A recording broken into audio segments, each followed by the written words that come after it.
Good afternoon, everyone. The Sacramento City Council will come to order for its afternoon session. We did have a workshop session at 2 this afternoon and just concluded our executive session, so we apologize to members of the public for being a little later than 5 o'clock, but we were working. Let us call the roll to establish a quorum tonight, please. Thank you. Councilmember Warren. Councilmember Harris. Here. Councilmember Carr. Here. Councilmember Jennings. Here. Councilmember Guerra. Here. Councilmember Chenier. Still here. Mayor Steinberg. Here. And I do expect the Vice Mayor Hanson and Councilmember Ashby momentarily. They will be here in a moment. Okay, very good. But why don't we begin tonight? And I'd ask Ms. Halkin to please lead us in the Pledge of Allegiance. Thank you.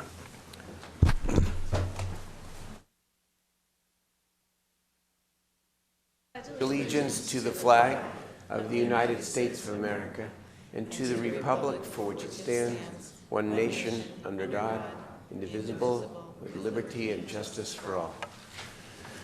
We figure you hadn't had enough podium time today. Yes. Very good. Thank you. Let us begin with a couple special presentations, and Councilmember Ashby, I know will be here in just a moment, so we will start with Councilmember Guerra, recognizing Manufacturing Awareness 2018. Thank you very much, Mr. Mayor. First of all, it's an honor to represent District 6, as you did, Mr. Mayor, and in fact, the largest industrial and manufacturing sector of the city of California, and in fact, our region there. And I think, Mr. Mayor, when you were a councilman, you created the first iteration of the manufacturing PBID at that time. And in that, I'd like to, which later turned into the Power and Alliance, I'd like to ask Tracy Shaw from the Power and Alliance and Mr. Kevin McGruer, from the Director of Quality Management at Siemens, to come to the stand together. And if we have anybody else from the manufacturing sector to come and join us as well too, out at here for the recognition of Manufacturing Awareness Week. And here, one of the great things about manufacturing is that it's one of those sectors of the economy that has a diversity of employment opportunities.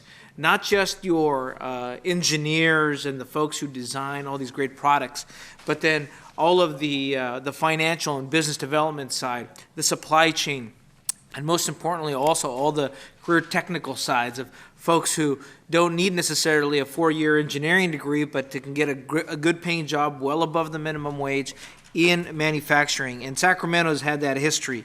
And Siemens has been a big partner in that. I know a lot of friends who graduated from Sac State, go Hornets, and went off to work at Siemens and interned at Siemens, and they supported at that time, the Minority Engineering Program, now known as the MESA program. But Siemens has been a huge industrial partner in all kinds of systems, from different types of energy efficiency technologies, medical device, and if anybody rides a light rail also, they're big on train. And as we look forward to zero-emission mobility options, Siemens is one of those manufacturers that plays that strong role. So, ladies and gentlemen, I'd like to welcome, and a big round of applause for Kevin McGruer here on behalf of Siemens on Manufacturing Awareness Month. Welcome, Kevin. Thank you.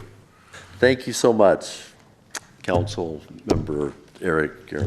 I would like to first of all say thank you to the mayor and to the members of the Sac City Council for making this proclamation.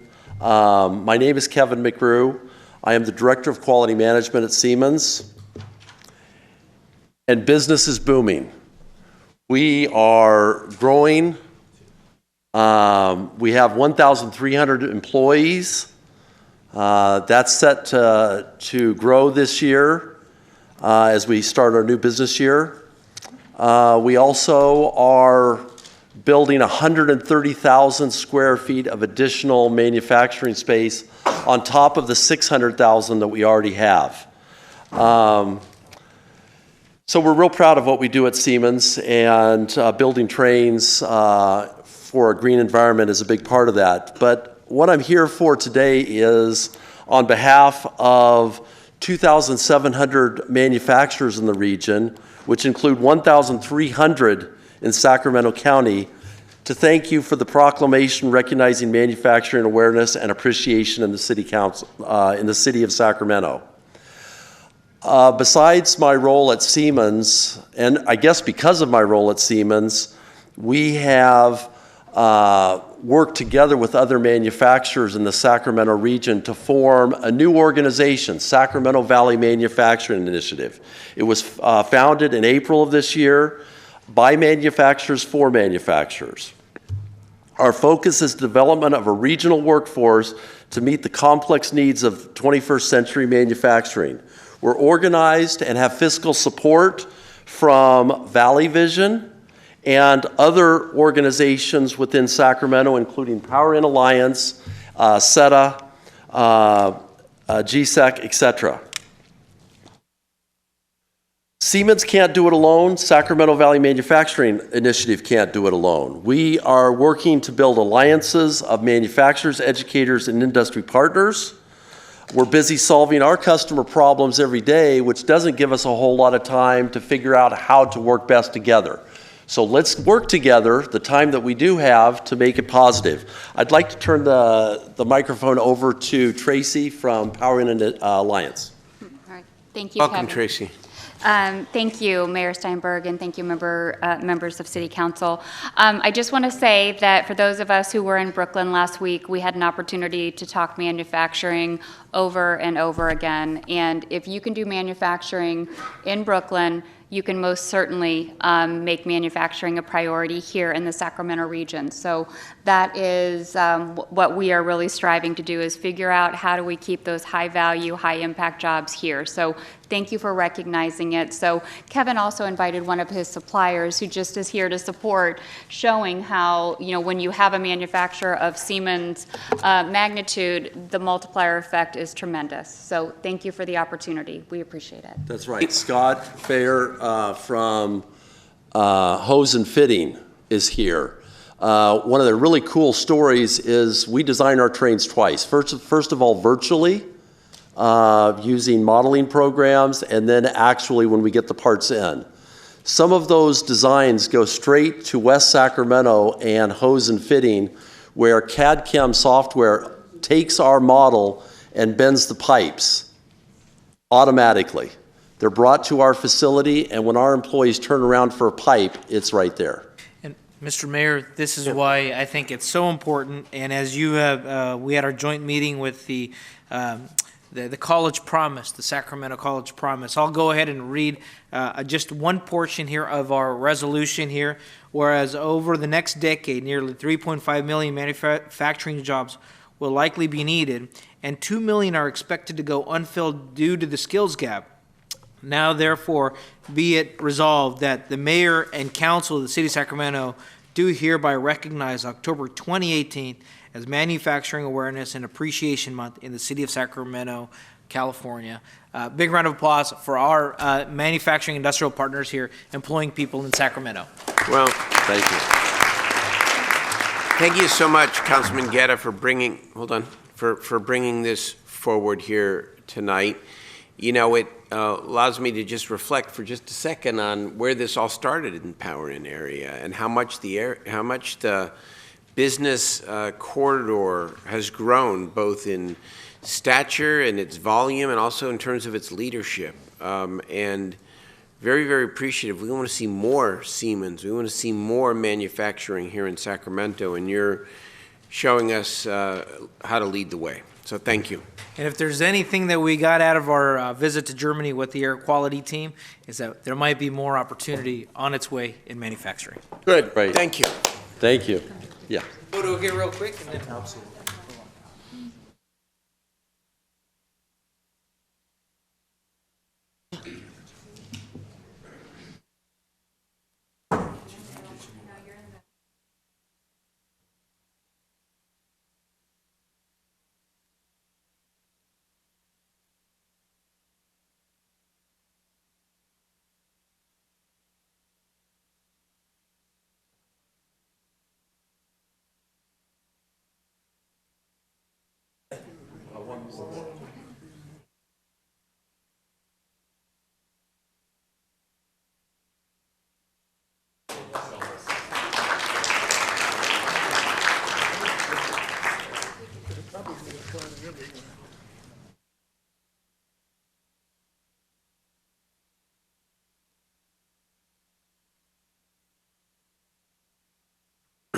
Let us go back to the top of the agenda here. Councilmember Ashby, I know we had a big day today with the honor for Luella Johnston. Please. Yes, thank you, Mayor. And sorry, I had to run upstairs to get all the certificates and things between closed session and the start. So Nicholas Hydorn and Devin Lavelle, would you both come down, please, to the podium?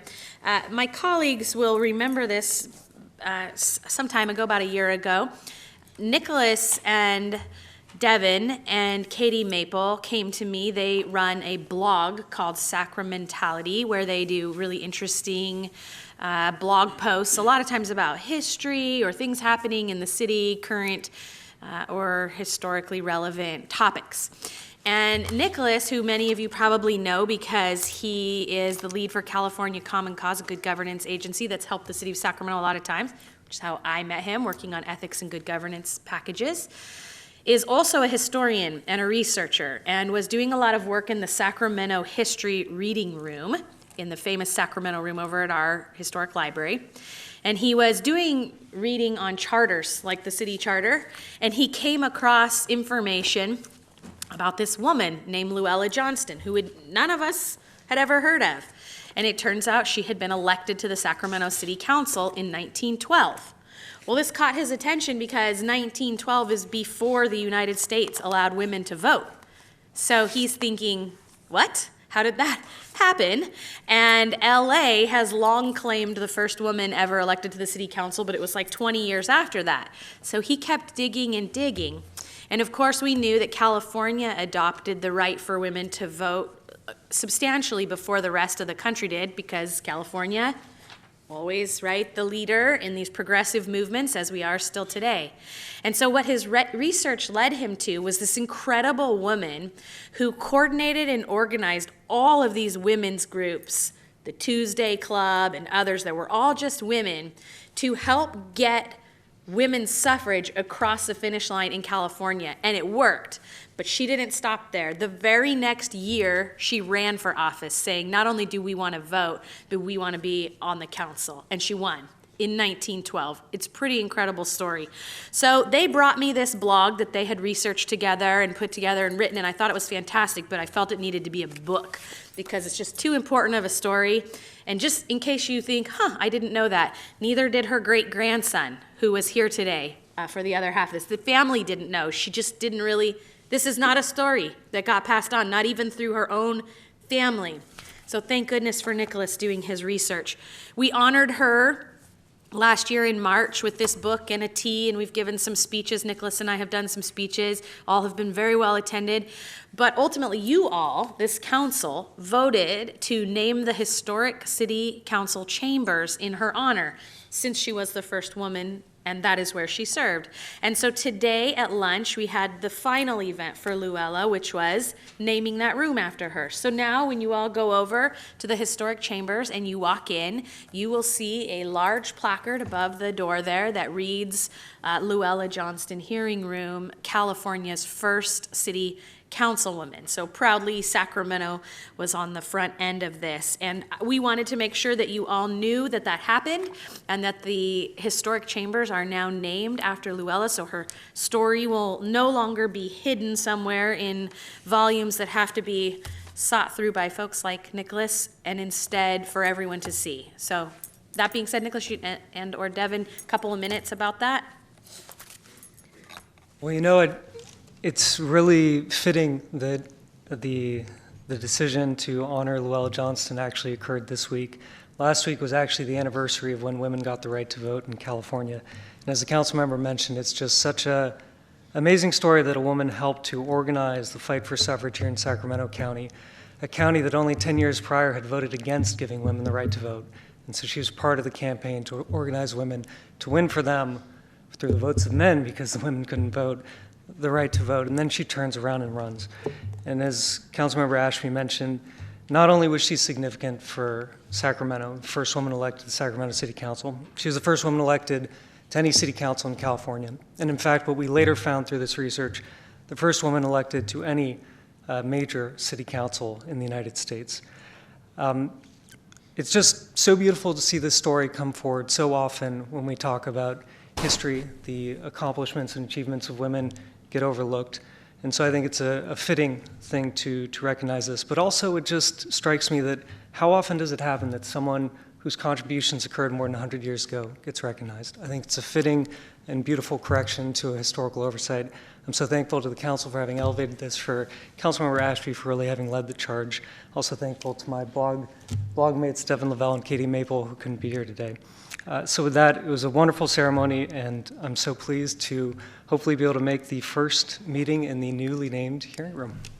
Thank you. Thank you. Congratulations, and thank you, both of you, Nicholas and Councilmember Ashby, for retelling a very important part of our history. And it reminds us, as Councilmember Ashby said earlier today when she spoke at the ceremony, that I may paraphrase, we've come a long way, but we have a long, long way to go, and shows what's possible. And I don't know if, Devin, you want to say something. It's really amazing, Mayor. Devin did so much research to find the family, and it was so great to see we had a great-grandson, a great-great-granddaughter, and a great-great-grandson, and they didn't know this story, and it turns out they had a historically relevant person in their family that they had focused on, but it was a great-grandpa, and so they were all very excited to hear about the achievements of this grandma, and they said it explained a lot about the will of the women in their family. Unfortunately, and probably not surprisingly, the family had focused on the achievements of the grandfather's side. They have a small town in the Central Valley named for them. But I think it's quite a bit more impressive that the grandmother's side brought forward women's suffrage, was the first councilwoman of any major city, and on the grandmother's side, her husband was also the first state printer. So it's the grandmother's side, I think, deserved a lot more recognition than it got. And it's also, of course, very cool that we can, in one more way, beat LA. And it's not lost on me that it took two men to tell this important story of this woman. So thank you very much, Mayor and Eric. Thank you very much for joining us. Would the two of you come down and take a picture with these two with me as well? I'll be Thank happy you. to. Thank you. Present this resolution.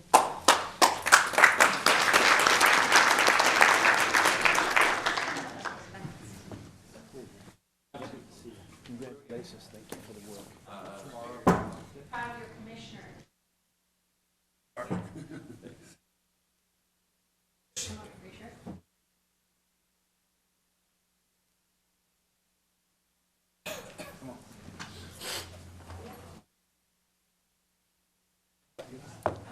Especially, you gotta put a rose between all these thorns. You're the rose, my friend. We're just the fertilizer. Did you,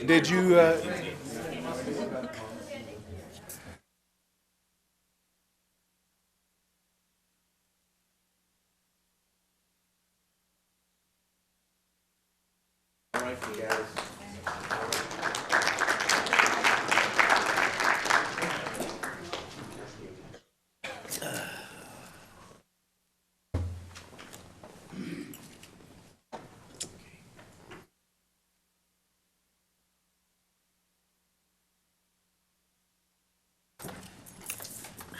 And last but not least, we have one of our fine city employees who is retiring. And I'm going to turn this over to Vice Mayor Hanson, Nicholas Theocritus. Thank you, Mr. Mayor. I think Hector's going to say a few words, but while Hector moves down, you know, we've had a lot of history talked about in the room tonight, but Nick Theocritus, who we're going to recognize here in a second, not only has been with the city for 31 years, but during those 31 years probably touched every road or transportation project that was delivered by the Public Works Department. And when you think about the scope of that, bridges, new roads, subdivisions, bike trails, it goes on and on. But the highest recognition anyone can get on their way out is when their colleagues come after work and sit through a council meeting to celebrate them. And so, just maybe before Hector starts, if you work in the Public Works Department, will you stand up for me? Wow. Let's give them all a round of applause. That does really say something. And just because I can take a little bit of liberty, I believe, Nick, your wife and family are here. I'd just like to give them a shout out. Jocelyn, and your son and daughter. Yeah. Welcome. Let's try our best to embarrass you, Nick. Nick is one of the least flappable people. Very well, maybe at work. I don't know. She's not necessarily disagreeing with us here, but here in City Hall, lots of things got thrown at Nick Theocrides over these 31 years, and I virtually never saw him even more than raise an eyebrow. He did raise eyebrows quite often, or go, I need to figure that out. But very, very difficult projects, how to build a tunnel through a railroad berm at McKinley Village. Not possible, but we tried every way we could to see if we could make that passage happen. And anyway, Hector, I don't want to take too many of your talking points, but I think you got a couple of them. Public Works Director, everyone, Hector Barone, who's a phenomenal guy as well. So good evening, Mayor Steinberg and members of the City Council. My name is Hector Barone, Director of Public Works. So first of all, thank you for recognizing Nicholas Theocrides for his 31 years of service here at the City of Sacramento. And although the department name has changed, he has been in the same department for 31 years, so Public Works or Transportation. So Nicholas began his career with the city in July of 1987 as a junior engineer in the engineering design section. So throughout his career, he's been a decorated engineer and project manager and managed some award-winning high-profile projects, including the Arding Garden Connector and the CSUS Access Project, which was a tunnel, just to name a few. So in 2004, Nicholas was promoted to engineering manager overseeing the engineering services division here in Public Works and oversaw up to 130 employees focused on the delivery of the city's transportation capital improvement projects and review development projects. Now, it's safe to say, I think you mentioned this also, Vice Mayor Hansen, that Nicholas had a hand in most transportation capital improvement projects that were delivered here at the city, but maybe more importantly, worked in the development and mentoring of employees within his division. So we're going to miss Nicholas in Public Works. I can only wish him the best and a well-deserved retirement, and I want to thank him for his 31 years of service here at the City of Sacramento. So, Nicholas? Why don't you come up for a second? We've got a couple, I'd like to, okay. Go ahead, Nick. Well, or Nicholas. Was it Nick? Either way, Nick? whatever you prefer. Okay, good, thanks. It's not very often that city staff gets to address City Council on a personal note, and I'm going to definitely take this opportunity to simply say thank you. Thanks to all of you for your hours and your commitment in tackling very difficult issues for the city, policy issues and making tough decisions. And as staff, we see you up here every Tuesday, and it gets rough, but I want to say thank you for everything you do for the city at large, but also in the transportation field. These multi-year capital projects take a lot of teamwork to deliver, and the council is always part of our team. We can rely on you to help us secure funding, rely on you to help us prioritize the projects, and to shape them in a way that really meet your districts and your constituents' needs. And so thanks for that. And I want to thank our great team here. There's two components. One is our Public Works leadership team, and we have some division managers of our Public Works department. Also, some great folks on our staff, but 4 very key people that are following me. 4 supervising engineers that lead key functional areas in our division. First off is Nader Kamal, who was until recently our construction services manager, managing permitting and all the construction work that goes on in city streets and in the right-of-way. And he was recently appointed as interim engineering manager. Also, Judy Matsui-Drury, who was recently promoted to supervising engineer, and she manages the design section. And Jennifer Johnson, who manages our development services and has done some very innovative and exciting things with technology and training to get us where we need to be in terms of efficiency. And finally, you all know Jesse Gothen, who is our man that works with SACOG to secure regional grant funds and state funds for us. and help us deliver important projects. So I'm really proud of this team, and I'm really proud that they are following me. I'm honored to have worked with them, and feel very privileged to have had such a good career with the city. Nick, you've been the consummate public servant. I don't think there's any way to say that better. Your colleagues here to support you and to celebrate you says everything. But our resolution tonight notes your leadership, your innovation, your integrity, and I think we have a hard time letting go of great servants like you, people who've really served the city beyond themselves and created a legacy like you have. But we do it because you've earned it. And so thank you for 31 years. I know there are other members of the council signed up. I have a challenge coin for you, which is something that I give out very rarely, but it's a sign of our affection for you and your accomplishments. I'll explain it later, but maybe after the council comments, we can get the colleagues that you have here and your family up, and we'll all do a photo with the mayor and whoever from the council wants to come down. I have not a coin, but I do have a candy. Whatever. Councilmember Harris. Thank you, Mayor.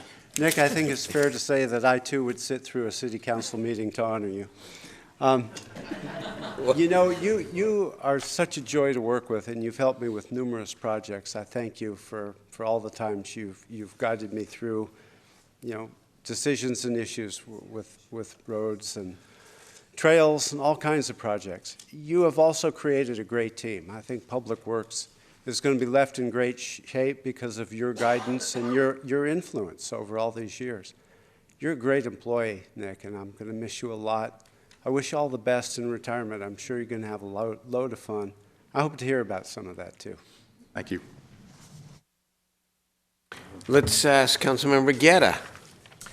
Well, thank you, Mr. Mayor, and Nick, congratulations on a great career and a retirement, and we're going to miss you.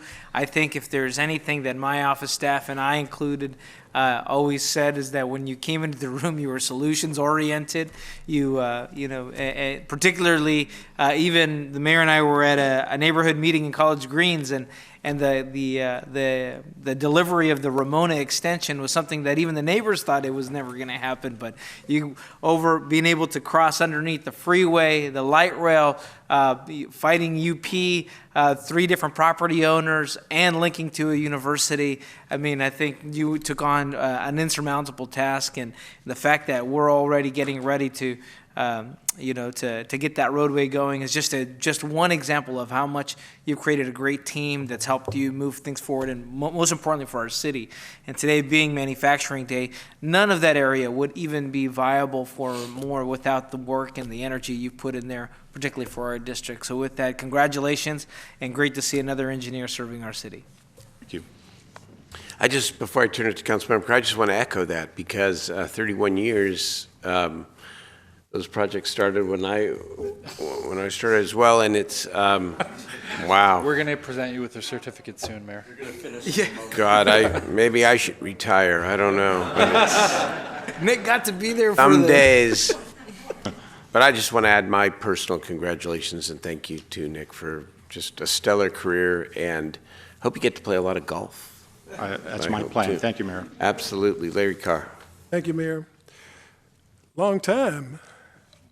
Congratulations on your retirement. I've told you this, but I haven't had a chance to tell your team. I know you did a lot of high-profile projects. I want to talk about a low-profile one that I didn't think was possible.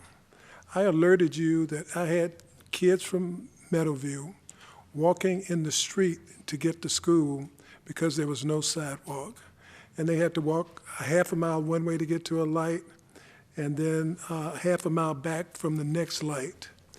You went out and got a CIP, you and your team, and got the easements, we own the land luckily, and got that sidewalk put in. And you got it put in before the next rainy season when those kids would have been walking in the mud. So they will never know your name and they will never know your names, and I'm sure most of you probably worked on that project. But there are a bunch of kids who have a safe route to school because of what you did. So thank you from the bottom of my heart, and the people in the district, thank you for what you've done. Thank you. Wow. Councilmember Ashby. Hi, Nick. Well, Nick lived in my district most of the time that I've been here, so I know lots of things, but I won't tell them those things, Nick, okay? Okay? Fair enough. Fair enough, we'll stick with work. Two things that I note about tonight. One is that only you could get John Blank to come back to this building. And two is only you would spend 2 of your 5 minutes talking, explaining all the things that everyone else is doing in your department and not talk about yourself. So it's important that we talk about you, right? You are an incredible public servant. And I've given you slow pitch softball things like Strawberry Field. That was so easy, right? Just kidding. But it was a near impossible thing that spanned 20 years and multiple councils and litigation and all that stuff, and you never backed down from it. You never tried to pass it off to somebody else. You never said this is the city attorney's problem or the council member's problem or somebody else's problem. You stayed with it all the way through and saw each piece, and I think we're a better city for that type of leadership. That project in particular was quite the gauntlet to run through, and you carefully and pragmatically walked us all through it, me included, even when I was frustrated, right? You are a person that I know sometimes they go get to talk to me because I adore you. Council members aren't supposed to have favorites, but we do, and you are clearly one of mine. But I want to tell a story similar to Councilmember Carr's. I have 2 great Nick stories. One is Nick lived in my district, right? So when I was still fairly new, came to me at City Hall and said, over by my house, there's this area along Regency Park, which is this really long stretch. It really ought to have trees and it ought to have green space. It's long, and I was like, you probably know more than I do about how to make a CIP. You want to do this or what? And that's the last I heard of it until he brought me back a CIP and a plan to build it, and that was done quickly. So I appreciated that when you came to me as a constituent and I turned back to you as a staff person, you said, okay, well, we'll just run with this and do it. And then Inderkum High School is a high school that when it was built in my district was surrounded entirely by undeveloped land. So a lot like what you're talking about, kids, thousands of them, are going to this school, but they're going through dirt and there's no real good connectors. And Nick helped me very quickly build out a long island behind that school that created pathways and kept kids from running in front of cars. And it sounds easy, but it was very difficult. We had to get the right of way from light rail. There were a ton of easements and problems and a lot of reasons to not do it and to give up, and you never did. And you got that done very quickly as well. And I often, as we talk about other projects, say, can't you just do what Nick did? Can't you just make it happen like he made that happen? So while I'm sorry to see you go, I also know your love of family, and I know what a great time you're going to have, and you have earned it, my friend. Thank you for all the help that you have given me, both as your council member and as a friend and in service to this city. I'm going to miss you. Thank you. All right, Mayor, should we do a photo? Let's do you do want it. to say something? No, I think it was all well said. 31 years is quite a commitment to the city of Sacramento, and you've earned a resolution, but really lifelong appreciation of a grateful city. Nicholas, thank you. So all of you public works staff, please come down, family, mayor. Anyone from the council?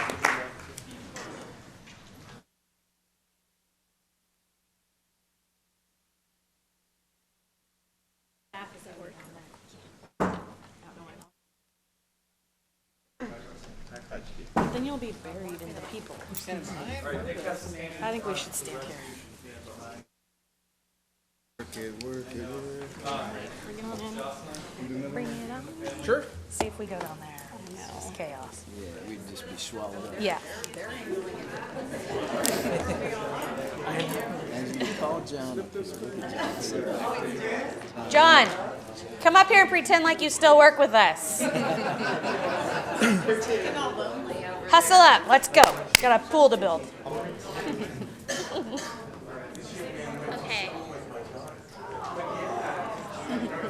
Okay, the people in the back are gonna have to like stand. There we go. We have to kneel. The people in the front. How did Steve get this? Okay, ready? 1, 2, 3. Can I have one more phone? 3, 2, 1, Public Oh wait, Works. why is it Zoom? Okay, ready? 3. 3, 2, 1, Public Works! Perfect. When you say words, it always looks like you're saying something.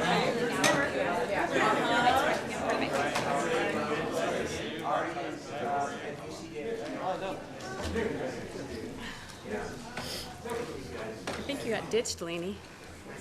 I know, right? Uh-huh. Hey, John. This afternoon might make anybody like not know. come back. Agreed. Or chocolate, you should. I brought chocolate. Like Nicholas, enjoy. One more, Nick. All right, let us get now to the consent calendar this evening. Are there any items on the consent calendar that members would like to discuss or take off the agenda? Moved and seconded. Is there public testimony on the consent calendar? There's not on the consent calendar. There is not. Then all in favor of the consent calendar, please say aye. Aye. Opposed, abstain. Members, we have two lead items tonight. One is item 10. Let's get to that right away, please. And Mr. Mayor, I'd like to remind the audience that this meeting is being video streamed and can be viewed live from the city's website or viewed later from archive files. Members of the public who wish to address the council should complete a speaker slip, which can be found at the back of the room, and speaker slips do need to be turned in prior to the beginning of each item. So that everyone has the opportunity to address the council, members of the public are asked to observe the rules of decorum. The council rules of procedure outline decorum expected in chambers and can be found on our website. A copy is in the back of the room and is summarized on the back of the speaker slip. For instance, use of swear words, yelling from the audience, physically threatening conduct, and displays of disrespect are discouraged. The presiding officer will request that a person cease disruptive conduct, and if not immediately stopped, the presiding officer will direct the person to leave the council meeting. Each speaker does have 2 minutes to address the council. A cordless microphone or assisted listening device is available from the clerk. Please silence your cell phones or other communication devices and refrain from using flash photography or lights on video equipment. And parking validations are also available from the clerk at the front of the room. Thank you. Very good. Thank you very much. All right, let's go with item 10, please. Wallace. Hi, Samantha Evening, Ms. Wallace, Wallace. Human Resources Department. This is an item to comply with labor agreements. It is asking the council to pass for publication an ordinance authorizing an amendment to the contract between the city and the California Public Employees Retirement System and resolution of intention to amend contract to proceed with the next round of cost share amendments with the CalPERS Give us the contract. practical impact of this. What does it mean? The practical impact is we have labor contracts already approved where employees agree to pick up a percentage of the city's portion of CalPERS cost. How much is that saving the city in total? Oh, I don't have that information. I'd have to follow up on that. Significant dollars? Significant, yes. There's a lot of talk out there about, is the city being efficient? I want to draw out that this is actually saving the city some money, correct? Correct. Good. More to come. All right, it's been moved and seconded. Is there any public testimony? There's no public testimony on this Thank item. you. All in favor, please say aye. Aye. Opposed, abstain. That passes a unanimous vote. Thank you.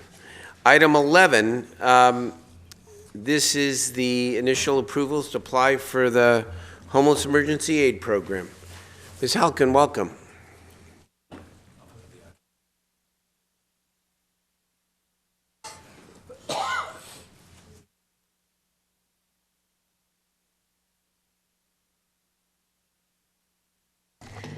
Good evening again, Mayor Steinberg, members of the council. I'm Emily Halkin, your Homeless Services Coordinator. Tonight, we are here to take a first step in preparing our city for participation in 2 new state funding programs to help address homelessness.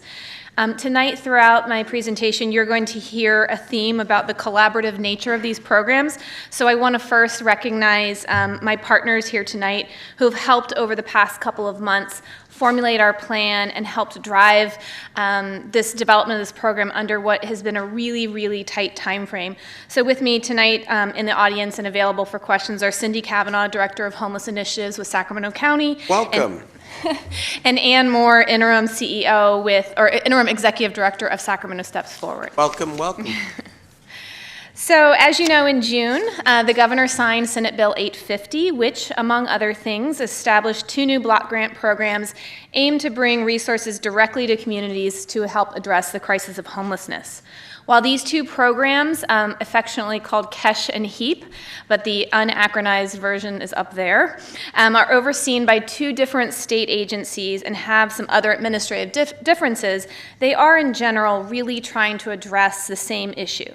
The Sacramento community as a whole is eligible to receive almost $20 million through these 3 funding applications shown up here. $12.7 million through the HEAP program to go to the Continuum of Care, who in our community is Sacramento Steps Forward. An additional $5.6 million, again through the HEAP program, to come directly to the city of Sacramento, and $1.6 million to go to our Continuum, Sac Steps Forward, through the KESH program. While these are separate programs that could be used to develop separate priorities and even in some cases separate geographies, recognizing that addressing homelessness is a community-wide responsibility, the city, the county, and SSF have developed a proposal that we believe considers the collective impact of all of these pots of funding and aims to address homelessness throughout our community. So both KESH and HEAP are very purposely flexible. It's almost astonishing how flexible the state money is. And it allows communities to develop programs that are responsive to the very particular and localized needs in their communities. But because they are one-time funding that must be spent very, very quickly, essentially we expect to see the funds as early as next January or February, but all of it has to be spended within about 2 years. They really are intended to support programs aimed to address the immediate crisis of homelessness, as opposed to some other really important things like investment in long-term construction or deep social services that need to go beyond 2 years.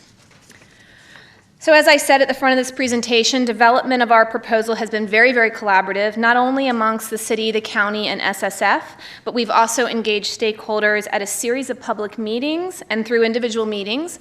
We've also been and continue to be working with the other cities in the county, and I know some of our partners from the other cities are here as well, on how they can participate to support people experiencing homelessness in some of our more suburban areas throughout the community. As we began to develop our proposal and incorporating feedback that we got from some of our initial stakeholder conversations, we held some core principles that we believe align with the goals of KESH and HEAP and that we think will make the biggest impact over the 2 years of implementation.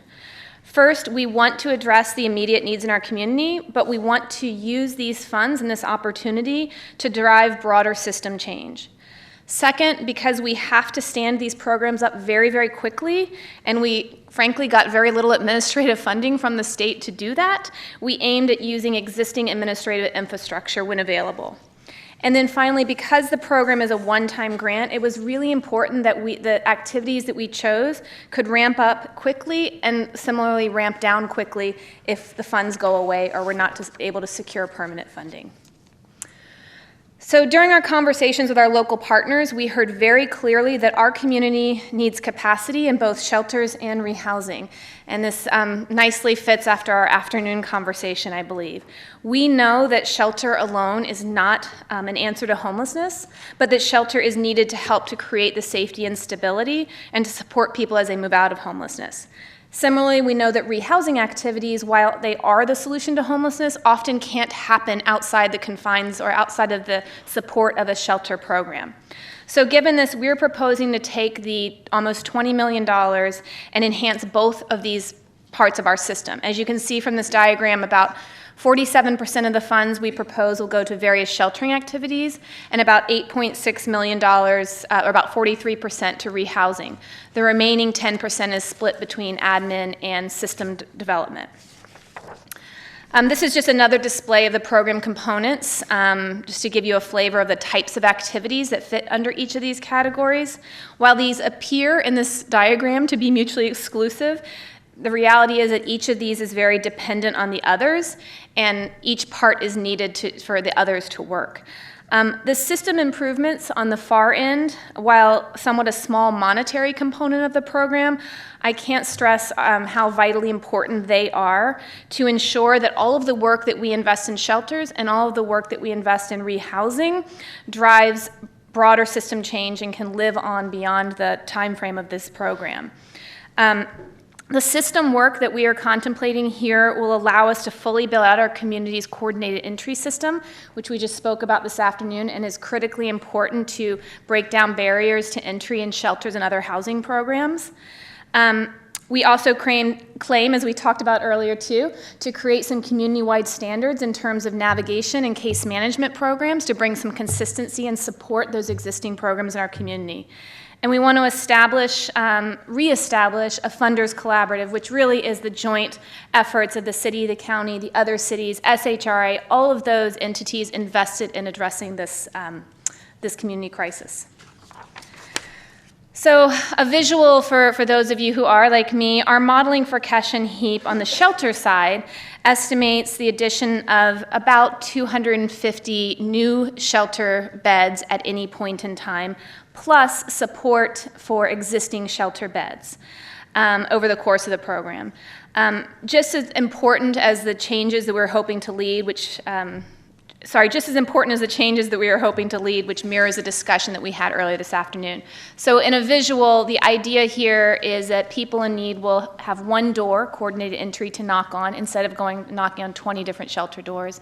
Every shelter will be supported and able to provide wraparound services that meets the needs of the clients that they are serving, and every shelter will be aimed and focused at exiting people into housing. On the rehousing program, again, we recognize that even the best designed and best supported and best funded shelters are only as successful as their ability to access housing on the back end. So the rehousing component of HEAP is designed, and it's modeled off the county's flexible supportive rehousing program, which has been, as I understand it, of the 250 top users that they've identified, they've already enrolled all 250 and housed, I want to say they said about 90 of them over the past few months. So this is a whatever it takes component. This is rent subsidies, this is case management, this is landlord supports, this is one-time cost for your back-owed SMUD bill or for a double deposit or whatever it might take to both get you into housing and make sure that you're successful while you're in housing. We want these rehousing services to be accessed by programs who are coordinated on the front end, those navigation services, those shelter programs that have committed to lowering barriers and committed to working together. And the ones we've named here, we think, represent some programs that currently are doing this hard work or who are serving vulnerable populations who are in need of this kind of support. So the visuals that I just shown are very simplistic and I have to say somewhat mislead the amount of work that it will require in our community to develop and stand up these programs in the time frame that we have to do it. So the way we have divided out our work, SSF will be the lead on the implementation of all the system improvement work. They are the holders of our homeless system as it is right now. And the city and the county will each take on the administration of some of the program delivery components. The county on the family shelters and the scattered shelters, as well as the rehousing, and the city on all of the other sheltering activities. In terms of what this means for the city administration, I've been talking about this $20 million pot, and it's really three different pots coming to three different mechanisms, but this is the financial impact that we expect to see at the city coming through the city's financial system. We will be fully responsible for the $5.6 million of HEAP that we are directly getting from the state, as well as about $1.7 million of the HEAP funds going to the continuum of care that are supporting sheltering activities. And I want to note that while these numbers look like they're very prescriptive, because I have them carried out to the dollar, these are really estimates based off initial modeling and discussions with service providers. We do have the opportunity to go back and forth and work with the state if certain programs aren't fully developed or if we need to make some adjustments. So this is our first stab, but we'll have the opportunity to adjust as needed. So finally, in conclusion, tonight, we are asking for your endorsement of the Collaborative Investment Plan, which was already approved by the Continuum of Care Advisory Board in September and this morning at the County Board of Supervisors, as well as the authority for the city to submit an application for our $5.6 million and direction for us to return to you shortly with some additional approvals that need to happen before we can access this funding. Emily, thank you very, very much for a comprehensive, succinct presentation. You made a comment that it's astonishing how flexible these state funds are. It's actually not that astonishing because we essentially wrote it, and with your help. And I do think... I meant astonishing that the state would, yeah. Well, no, I only say that because a little bit of pride of authorship on behalf of our city here, but I think it's important for the community to know here, this money we have received because, for a variety of reasons. I was asked to chair the Big 11 mayors, and Kevin Faulkner and I, the mayor of San Diego, essentially with our teams and staffs, including Emily, put together this approach where we said that we want some of this money to go directly to the cities, and we want to work cooperatively with the county in order to invest in the parts of our system of care where we are lacking significant capacity and resources. And this is the result. And it's flexible because that's what we asked for. And the legislature worked with us. Phil Ting specifically was the author and a great help, and the administration as well, and it's $500 million. And it may not be the last time, by the way. There may be the opportunity to come back and ask for more. I want to ask one question before I turn it over to others, the Vice Mayor and others. We're not voting tonight on the emergency shelter declaration, correct? We are not.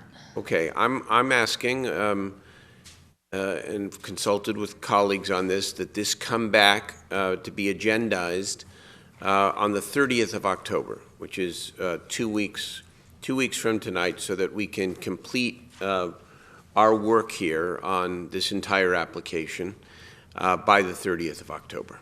Okay. Okay. Thank you. Vice Mayor. Oh, let's do public comment. Yes, let's hear from members of the public. We have 15 members. Thank you, Mr. Mayor. I do have 15 speakers. The first is Peter Lucas, then Russell Rawlings, and then Mike Jask.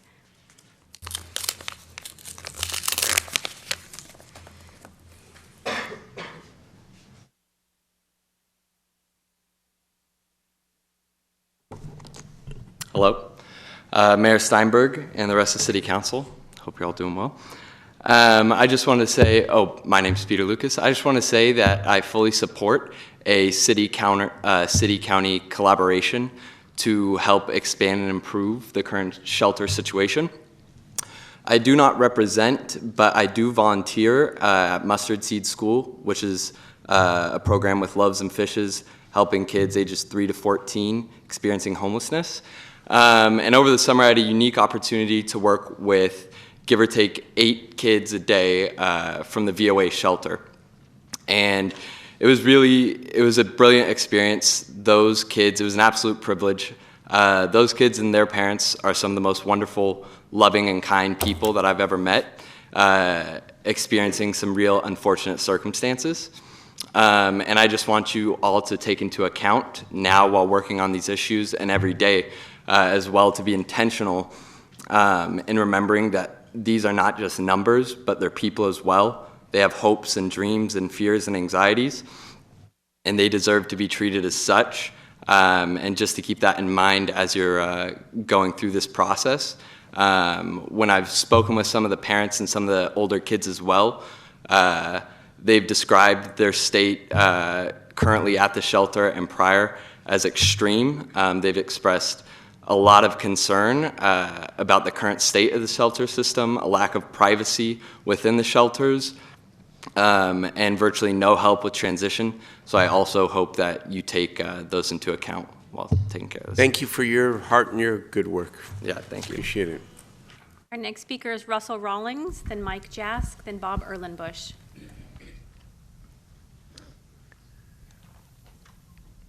Good evening, Council and Mayor. My name is Russell Rawlings. I am the Director of Advocacy at Resources for Independent Living. We are the independent living center that serves Sacramento and Yolo County, and we have been assisting people in navigating the journey from homelessness to housing since 1976. We've been navigating people since before there was a term navigation. And we've been doing so in a person-centered, self-directed manner, meaning that we have full respect for the decisions that individuals wish to make about their housing situations. I really fully support, and we at RIL fully support the city pursuing funding to address the massive problem that we have here in the Sacramento area. And we would really encourage council to also acknowledge that barriers to shelter and housing are not always just circumstantial, they are also very physical and real. And that I hope that some of the money that is created in this collaborative effort also addresses physical barriers, especially whenever we hear about programs like Whatever It Takes, that we can once again find some source of funding to address the physical barriers that do exist in our city.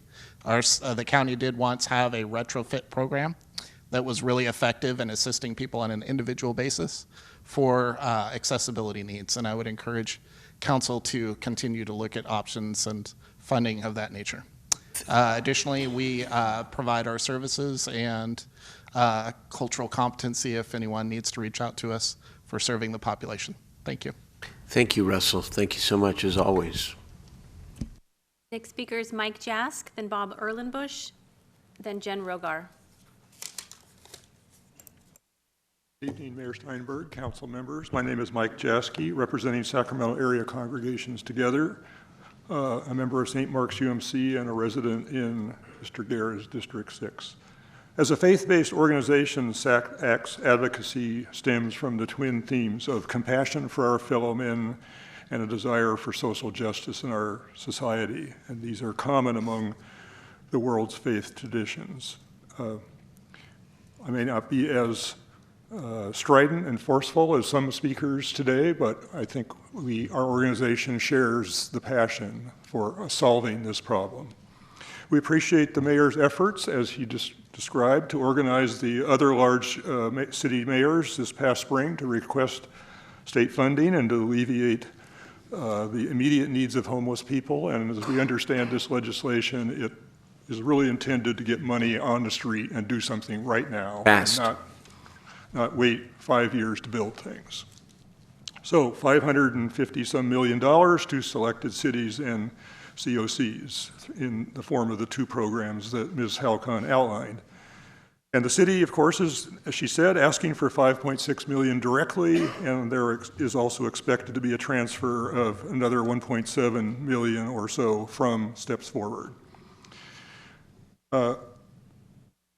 As you know, the city's application is a component of an overall composite application from three organizations, or to be designed by three organizations to be spent through all three of you. And that is, we think, a really critical element of this proposal. It shows a great deal of collaboration among the staffs of the three organizations, and we hope that you will buy into it as the COC has and as the county did earlier today. Not all of the details Mr. Jaski, of your time is complete. Will you make your final comment? Not all of the details of the program are resolved, and given the timeline that was available from the NOFA until today, that's to be expected. Thank you, Mr. So there is Jaski. some opportunity to refine details as we go.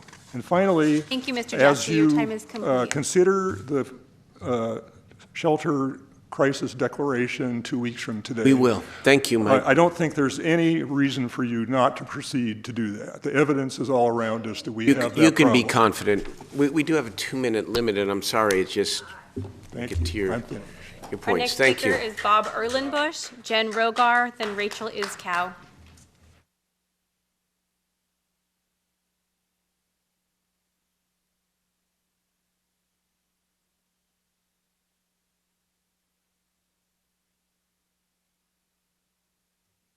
Good evening. My name is Bob Erlenbush, the Executive Director of the Sacramento Regional Coalition to End Homelessness.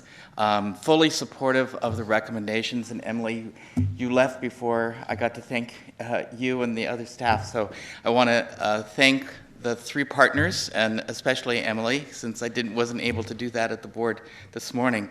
Not only for the collaboration and the partnership, but there was more than one community meeting, and the Coalition Act, several other organizations pushed back a little bit on the first draft recommendations, and the partnership was very responsive to the community in general, and came back at a second meeting with a really listening to the community, so I appreciated that as well.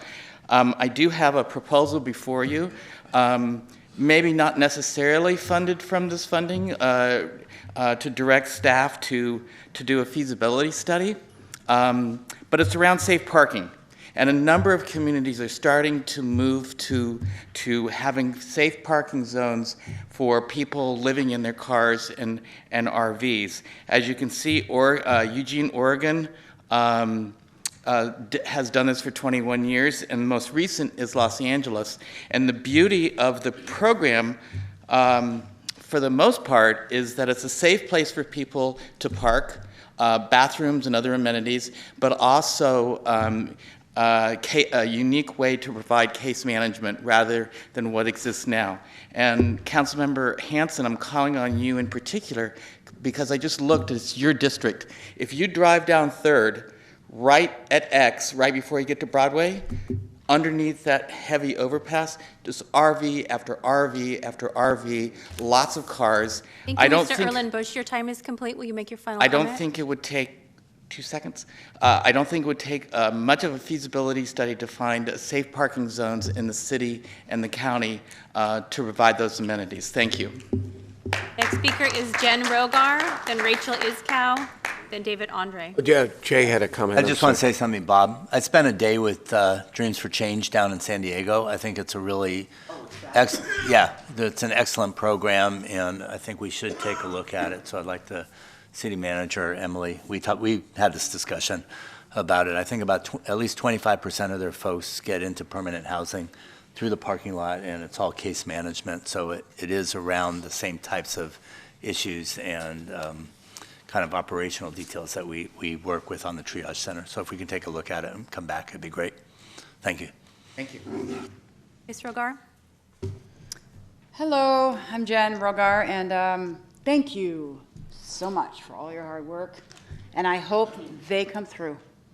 And we're going to make it. You can't interrupt me. So. I won't.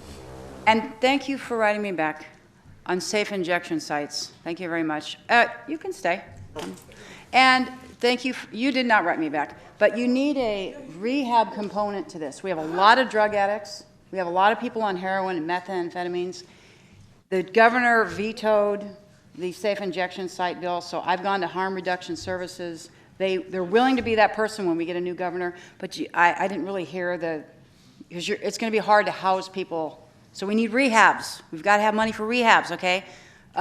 You can't get people to quit doing drugs until they are ready. I have housed drug addicts, okay? I know. And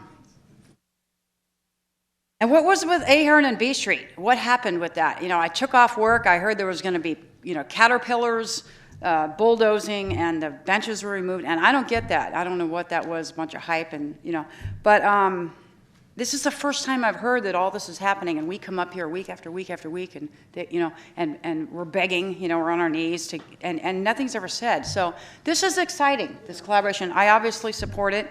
I really care. And that's all I want to say. Thank you, Mr. Ogar. Thanks. Thank you. Next speaker is Rachel Iskow, then David Andre, then Les Light. Rachel Iskow. Good Welcome. evening. I'm Rachel Iskow with the Sacramento Housing Alliance, and I just wanted to let you know that the Sacramento Housing Alliance does fully support the investment plan, especially including the 3 values of low barrier shelter, the coordinated entry, and of course the housing first approach. We do urge continued engagement with community groups and service providers as the strategies are fully fleshed out.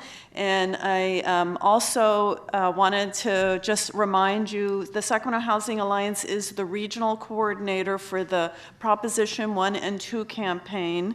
We're not going to solve homelessness without continued building of affordable housing, and we urge you to use your individual stages in the city to promote Propositions 1 and 2, which are so important for our city and our region. Thank you. Thank you. Yeah, Next the city is supporting both those, Rachel. Yeah, okay. The next speaker is David Andre, then Les Light, then Howard Lawrence. Evening, City Council. As one of the homeless people in your city, I totally support us using this money wisely and with foresight. Let's not just give our friends the bucks and contracts like seems to have gone on. Let's actually help people get out of homelessness. We're very happy about CMS Corporation and the investment here in town. We need decent jobs at decent pay with decent benefits. Let's use this $20 million wisely and make this a whole new beginning for our city. Thank you very much.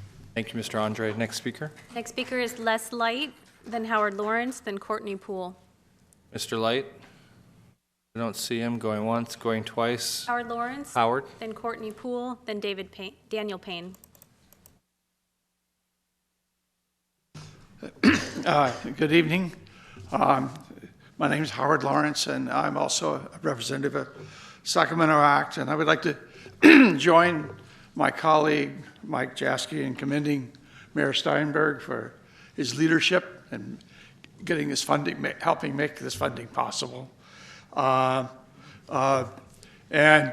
if you were sitting there, Councilmember, Vice Mayor Hanson, I would remind the mayor and Councilmember Harris of them appearing at my congregation, St. Mark's, in August, a year ago from August, making a commitment to work toward creating a regional collaborative effort to address the issue of homelessness here in Sacramento.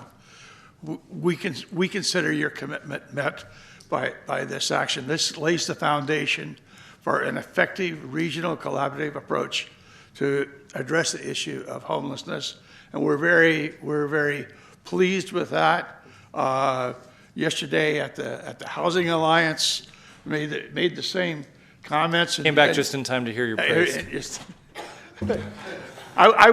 Mayor Steinberg, I was reminding them of you appearing at St. Mark's along with Councilmember Harris and Supervisor Natoli, making a commitment for a regional approach. Yeah, and you know, my gosh, thank you. It looks like it's happening. So thank you very much. We look forward to working with you to fully implement this. Jay was there too, by the way. Absolutely. Thank you, Howard. Our next speaker is Courtney Poole, then Daniel Payne, then Andrea Noble.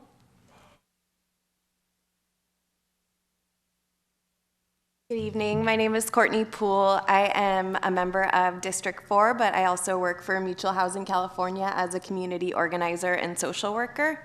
I work at our permanent supportive housing site up in North Highlands. So I see every day the success that can happen from a roof over someone's head and from those supportive services that come along with that. This past weekend, we had 2 resident leaders go to Houston for a community leadership institute. And these 2 resident leaders moved to Mutual Housing at the Highlands probably around 5 years ago. So that kind of shows you what housing can really do. And I'm also speaking on behalf of Andrea Noble, who had to leave to pick up her grandkids. She lives at Mutual Housing on the Greenway, and she's a resident leader who's always advocating for affordable housing, for solutions to end homelessness. She came from homelessness, and she knows what it means to be homeless and what it means to get a house, and what it means to work for that permanent solution. So I just want to say that we're very excited to have this collaborative investment plan on the table, and I'm excited to see where this goes, and hopefully I'll be back to speak more. Thank you. Good. Thank you so much. Next speaker is Daniel Payne, then Pastor Jonathan Gainsborough, and then Nashea. Yes, sir. Daniel Payne. Hello, Mayor, Council. My name's Daniel Payne. I have been homeless. Thanks to Mutual Housing, I have a nice little flat right now. But my interest in homelessness goes back to 1960, when my mother became homeless and has been homeless. She passed away last year, but has been homeless 2-3 times a year since then. I look at this paper and they say that maybe 3,000 people. Maybe, maybe not, I don't know, but we really need to do something about this. And on the way over, we're talking, and I can remember going to see my mom when she was living in Sutter's Fort, not in the fort, but in a bush near Sutter's Fort. And she said, well, I need some shoes. And I said, okay, Mom, come on. So I drove her around and bought her some stuff. And then she says, what time is it, honey? And I said, Mom, it's about 5:45. I got to get over to St. John's right now. We all know where St. John's is. This is 1985, maybe. We pull up, and there's, on the steps there, maybe 15, 20 people. Now, this is the extent of the homeless situation in Sacramento then. Now, it's just totally, it's so out of hand, it's unbelievable. What I want to see done is reach out. And I don't mean to the homeless people, because we're already doing that. Mutual Housing does that, reaching out to, look at this, there's nobody here. This is a problem. Phil Angelides tries to build 300 homes there in a piece of property, and he packs the place in. But no, these are homeless people, and this is a real problem. We need to reach out to the community. That's my thinking. We need to reach out to the community and let them know how important this is to them, to the people that live on M Street. Thanks, Mr. Payne. This is a community with a lot of heart and a council with a lot of heart, and we're putting a lot of resources and attention to this, I promise you, including this opportunity. Thank you. Our next speaker is Pastor Jonathan Gainsborough, then Nashea, and then Frank Topping is our final speaker on this item.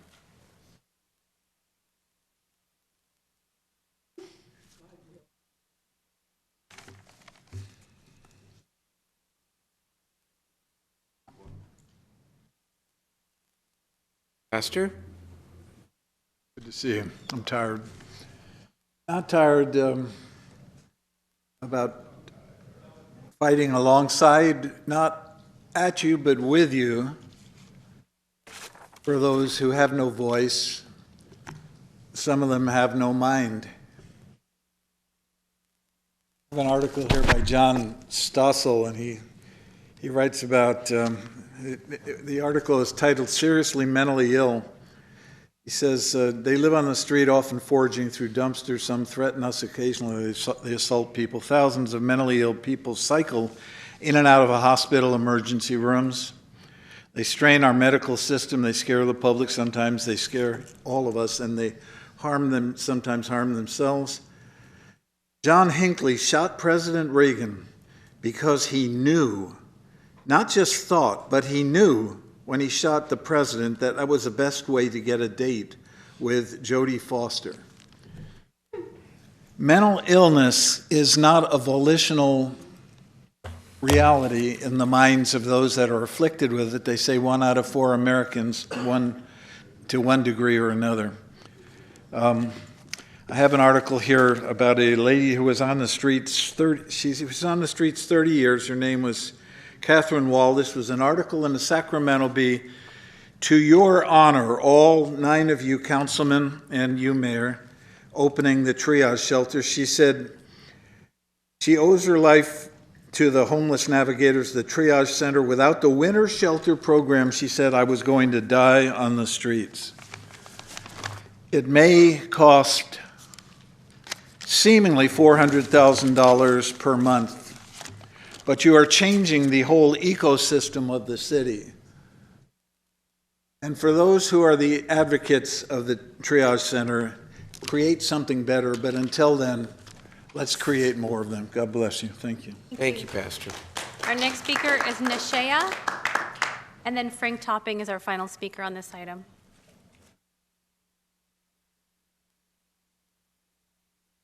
Peace be upon you, Nashaya. Very good to see all of you again today.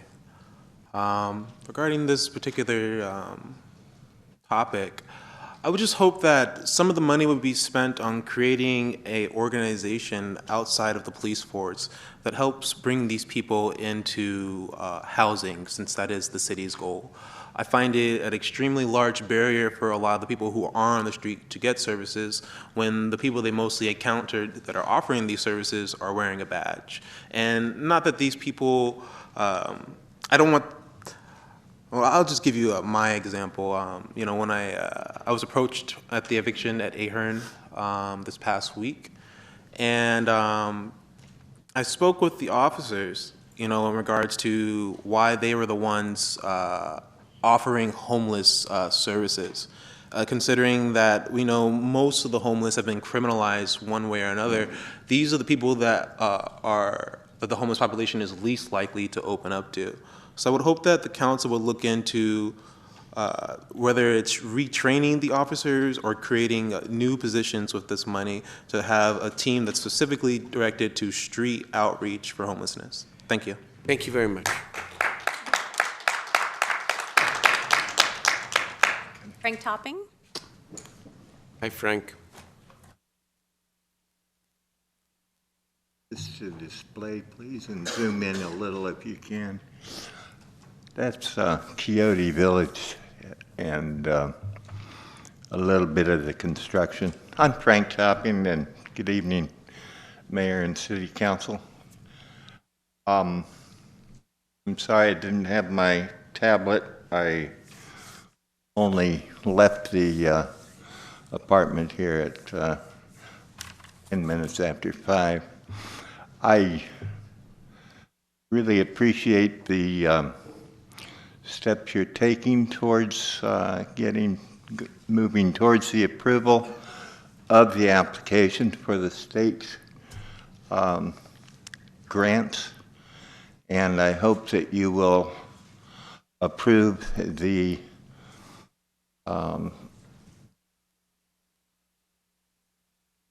rest of the provision there for the shelter crisis declaration, which is fundamental to it, required by the state. I've been advocating that for years, along with something similar to the Coyote Village model. As you see the construction going on there, we could have the same similar happy type of construction going on here.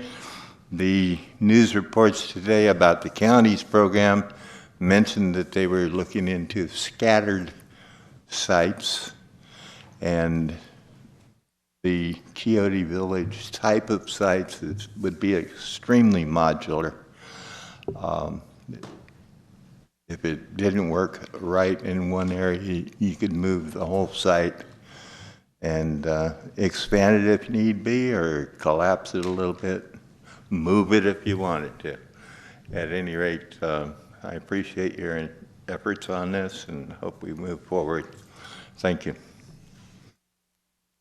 Thank you, Frank. We have no more speakers on this item. Let me turn it over to the City Council, Vice Mayor Hanson. Thank you, Mayor Steinberg. I know we've had a long day, so I'll do my best to be brief, which I know Councilmember Harris would smile at. I just first want to thank, in particular, Emily and your team for working so thoroughly on this. I know Cindy Kavanaugh is here from the county. Hi, Cindy. You've had a long day as well, and congratulations. I think that it's taken a while to get to this point, but there's nothing like money and a deadline to focus us.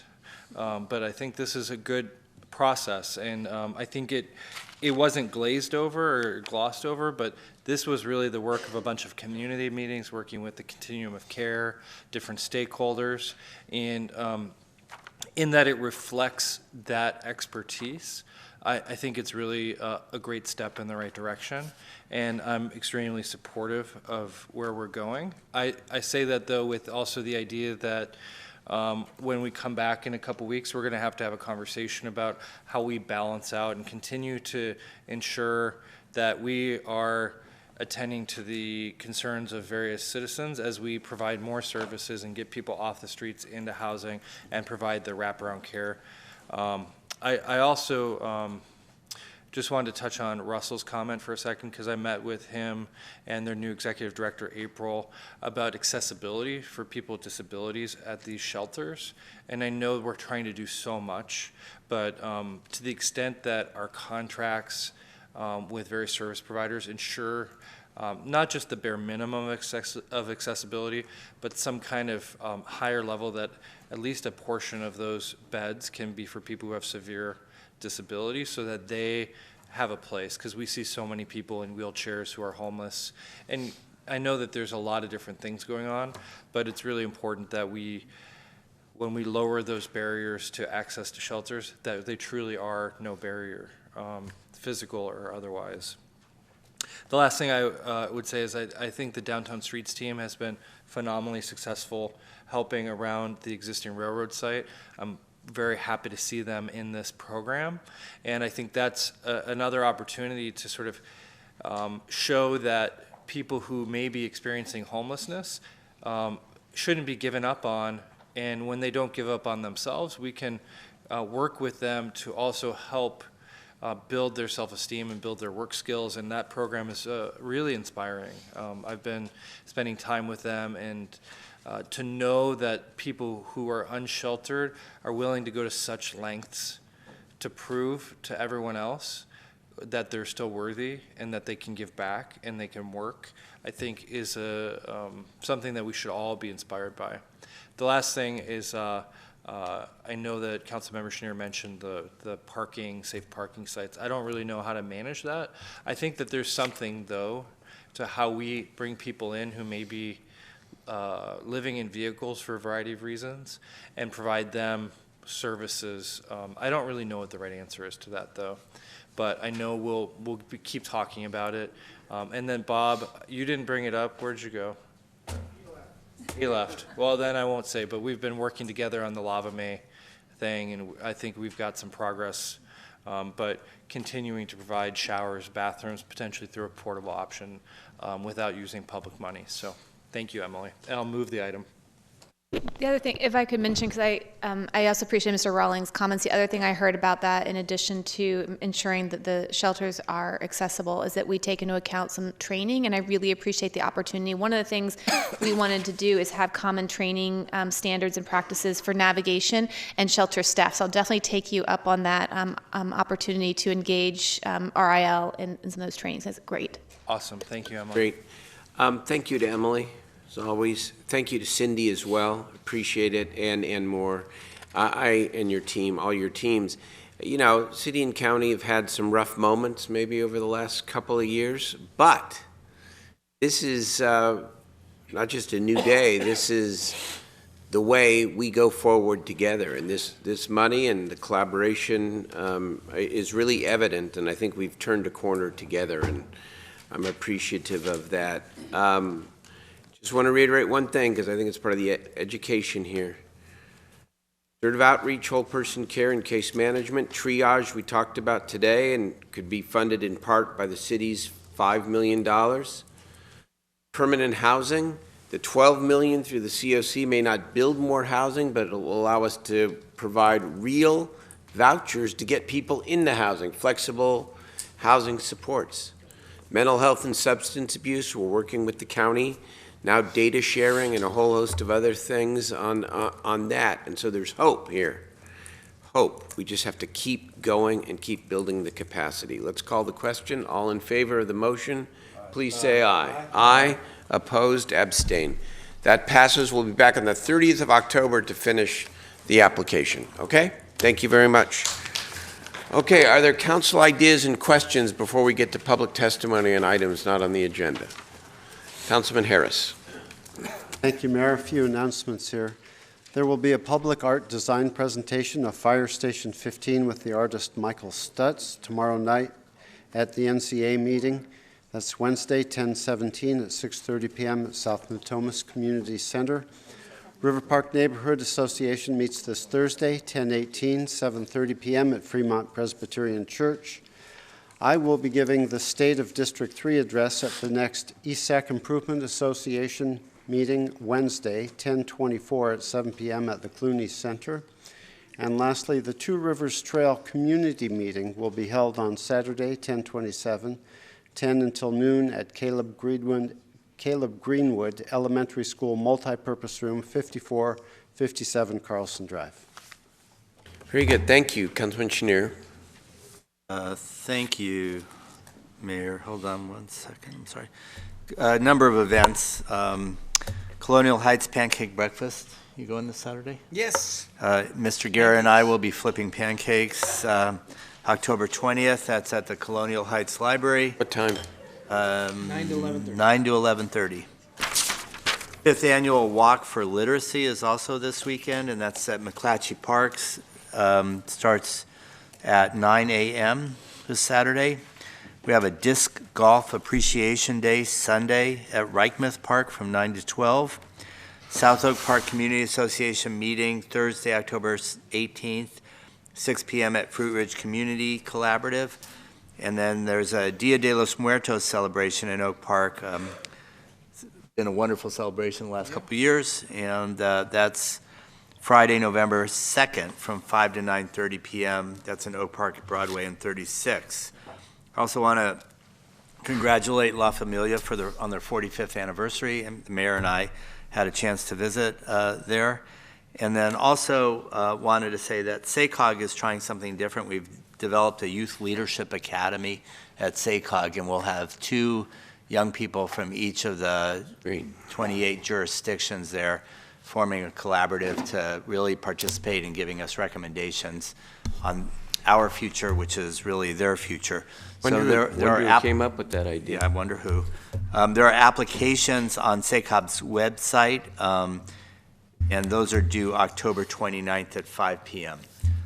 I also want to give an AB 1234 report. I'm happy to do it for Mr. Hansen as well. We both went to Brooklyn on the study mission from the Metro Chamber of Commerce.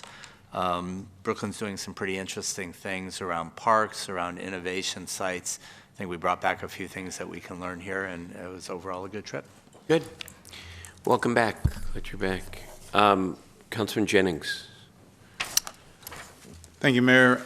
Office hours are going to take place in District 7 on this Thursday, October the 18th. It's going to take place at the Robbie Waters Library from 6 to 6:30. Hopefully you'll come out. We do that twice a month, every month in the community. Make it easier for you to deal with issues that may be going on in the district instead of coming all the way down here to City Hall. So we encourage you to come out this Thursday at 6 o'clock to office hours at the Robbie Waters Library. This Friday, we're going to do Trucks and Such, and it's getting kind of late in the year, so this is probably the last Trucks and Such that we'll have at Garcia-Ben Park. It's a wonderful opportunity to bring family out. We have music, we have a lot of fun, we have lots of food. Food trucks are out there, so come on out for a great time. Friday the 19th from 5 to 8 p.m. And then if you're inclined, we encourage you to help us to clean up the Mesa Grande Park. It's going to take place on the Saturday the 20th from 1 to 4 p.m. Opportunity to get together with your neighbors and also take advantage of doing a little community service and cleaning up and beautifying our parks. Thank you, Mayor. Thank you. Councilman Guerra. Thank you very much, Mr. Mayor. Got a few announcements here. I'll be joining Councilmember Chenier at our local Colonial Heights Library pancake breakfast fundraiser. Come out and help donate and chat about how to support our library. Again, that's 9 o'clock. But before that, at 8:30, we're going to be at Walk for Literacy and helping out the Friends, the Library Foundation at 8:30. Sacramento Public Library Foundation. Then go into the library. Also, following that, next week on Wednesday, October 24th, from 2 to 4 p.m., I want to invite all my colleagues here on the City Council. We're going to be hosting a hearing and forum on the issue of childcare in the City of Sacramento with First Five, and Child Action Network, and a number of local experts. Wednesday, October 24th at 2 p.m. Here in the City Hall Council chambers, and it'll include the surveys that we've done through our child care providers, parents, and also folks about how do we look at addressing the shortage of child care in the City of Sacramento. Also, the first annual Tahoe Park Spooktacular is going to be on Friday, October 26th from 5 p.m. to 9 p.m. at Tahoe Park. Proud to support a group of parents who've gotten together and said, hey, we want to start a fun tradition at Tahoe Park on Halloween, and it'll be in partnership with our food trucks. So we'll have also a lot of good food, a lot of good prizes and whatnot, and decorate your pets and kids as well on that day. And lastly, one item for the city manager. This goes in the City of Sacramento. We have a great program with our Public Works Department where we hire Sac State interns to help us with some of the work that our city needs. And I'd like to see how do we expand that program so that we can hire more interns, get them more hands-on experience in different parts of our city governance and business and operation, so that they can benefit, just like we do in the 1,000 Strong, but that way that when they leave the educational experience, they're already had some hands-on experience, and maybe we can even keep them in our city. So those that are in the business school may be working with our treasurer's office and finance department. Those in our early childhood education programs might be working with 4th R in our youth parks and recreation department. So if we can bring that back to Law and Ledge about how do we expand our current intern program so that we get more people opportunities, hands-on opportunities before they enter the workforce. Okay. Or at some point. Yeah. Okay. Very good. Madam Clerk. Thank you. I have one appointment to read into the record to the Sacramento Youth Commission, District 6. Naomi Piper Pell is appointed to the Sacramento Youth Commission. Good. Thank you. We're going to close after the public testimony and items not on the agenda with an adjourn in memory. But let's now take public testimony on items not on the agenda, please. Thank you. I have 8 speakers. The first is Wanda Cleveland, then Pastor Joan Kennard, then Jen Rogar.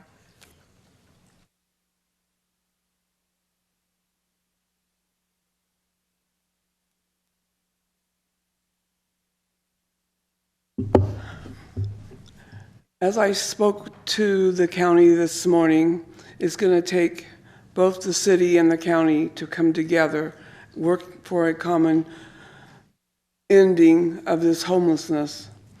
Homelessness started because of gentrification. You gentrify the areas, people kick out the old and put in new and raise the rents. This has been going on for many years. I was hoping that you would also call for a shelter crisis. It's needed here. We need to come together and work as a common. I think it takes all of us to help. I've had several homeless live with me. I don't know if any of you guys invited any of them to you.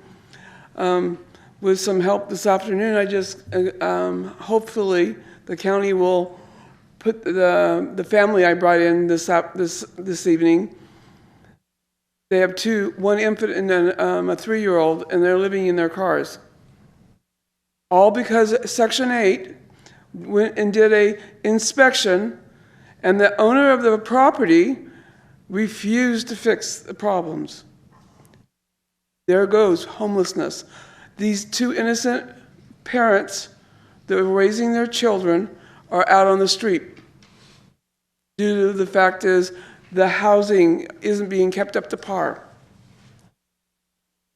So let's get this together on the 30th, as you said, and I'll bring you people if you house them. Thank you. Next speaker is Pastor Joan Kennard, then Jen Rogar, then Pastor Jonathan Gainsborough.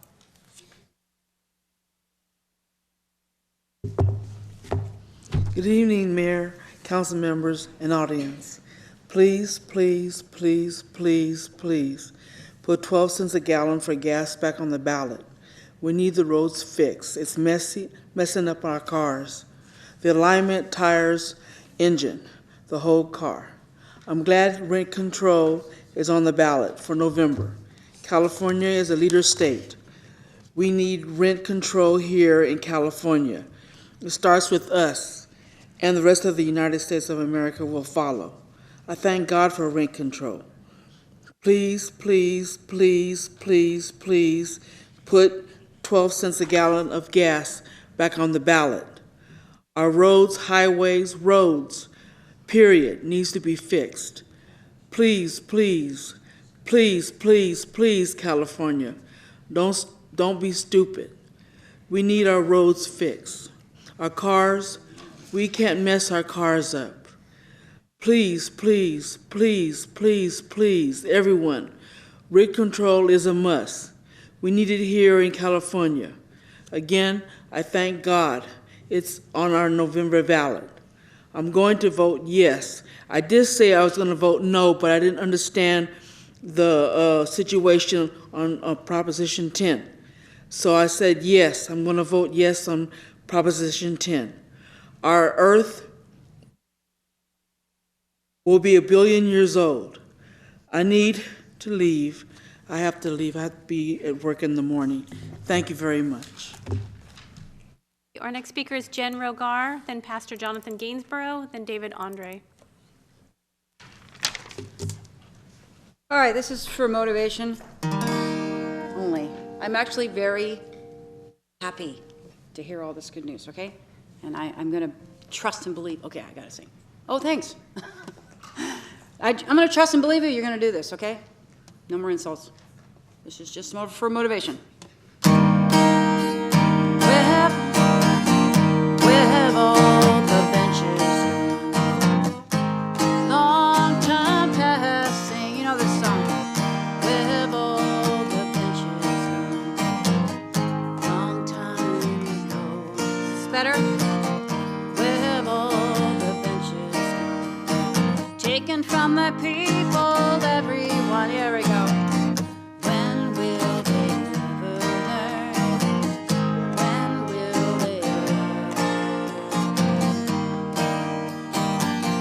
Where have all the bathrooms gone? Long time passing. Where have all the bathrooms gone? Long time ago. Where have all the bathrooms gone? Taken from the homeless, everyone. When will you ever learn? When will you learn? Okay, you're not going to like this one. Where have all the council gone? Long time passing. Where have all the council gone? Long time ago. Where have all the council gone? Gone to developers, everyone. When will you learn? When will you learn? Oh, I still have time for one more. Where have all the shelters gone? Long time passing. Where have all the shelters gone? Long time ago. Thank you. Where have all the shelters gone? Not for the homeless.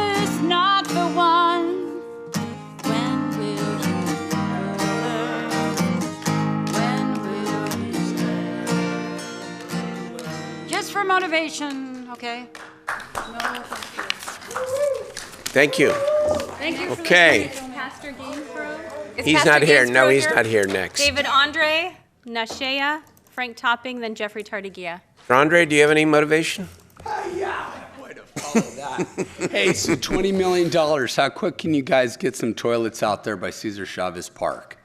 Porta potties. Can you do it? 20 million porta potties. Maybe hire somebody on some type of program to watch them.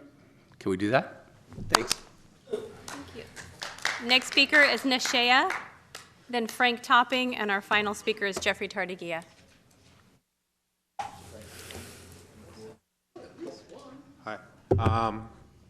I just want to speak with you for a moment.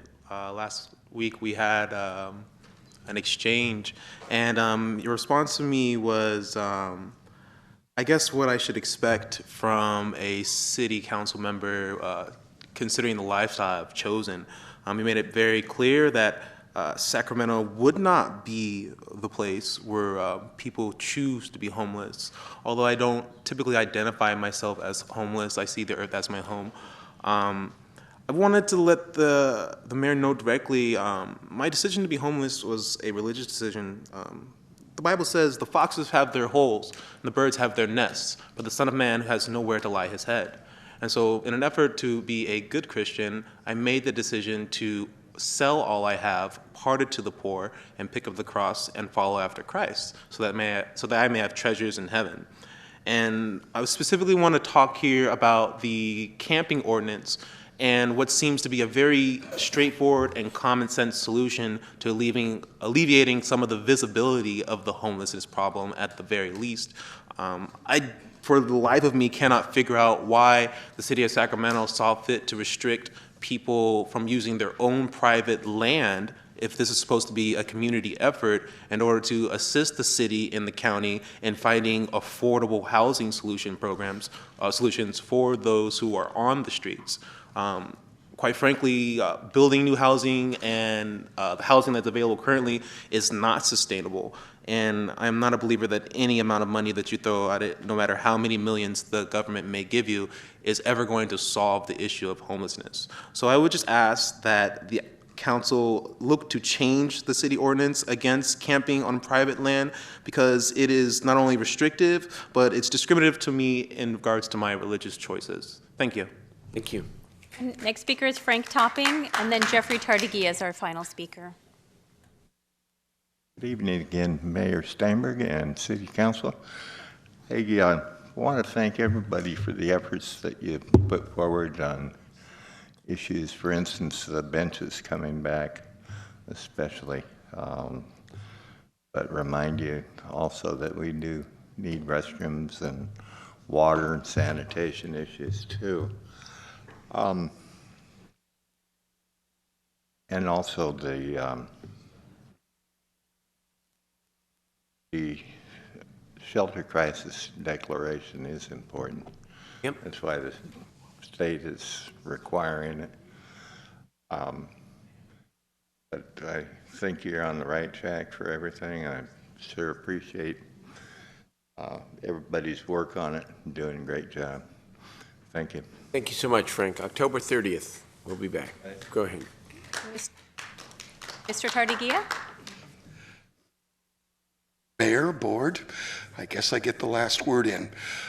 What I will offer to you right now, thank you guys for getting most of the construction out of downtown right now so you can use the streets again. That's appreciated to see, and you know what's going on through there. The ironic part about it is when this was proposed, it was dealing with accessibility, and I didn't get to comment about the previous one because I was coming from the county back here. So my other comment at the end of this day is, guys, you need to look at the things that you're not funding, as well as this is only 2 years that you need to figure out what this can jumpstart and what makes things work. Thank you, Jeffrey. No members, thank you for the public testimony. We end tonight with an adjourned in memory. I know Vice Mayor wants to make a comment. This week, we lost a great Sacramentan, former Mayor Burnett Miller, who died at age 95 after a long and great life. Those of you who watch the Ken Burns series on World War II know that Burnett Miller was first a war hero and came back to his community to lead a rich life, succeeding in business. He was obviously an elected official, including a mayor. He was a great patron of the arts. He helped start the Regional Foundation, and he was a man up until the last few weeks of his life, was incredibly active in our community, including, and I said this to the reporter yesterday, including playing tennis well into singles, well into his 90s. And our deepest condolences go to his wife Mimi, his children, and a lot of people who loved him. There's a lot of things named after Burnett in this community. I'm sure there will be more, but a life well lived and a great contribution to Sacramento. Vice Mayor and then Councilmember Harris. Thank you, Mayor.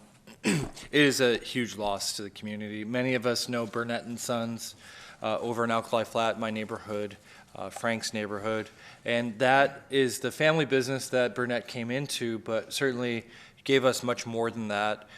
For those of you who ever went to a charity event and saw him and Mimi, they were not afraid to cut a rug. They had a great time. They laughed. They talked to people. And what I find really interesting is he served one term on the city council. When Phil Eisenberg got elected to the assembly, his colleagues who he had served with liked him so much. He was not in office, but they chose him to come back to be mayor for 1 year. He was no longer here, and they loved him. And it's that same Burnett Miller that fought to save a lot of our history, not only in Old Sacramento, but through the Center for Sacramento History.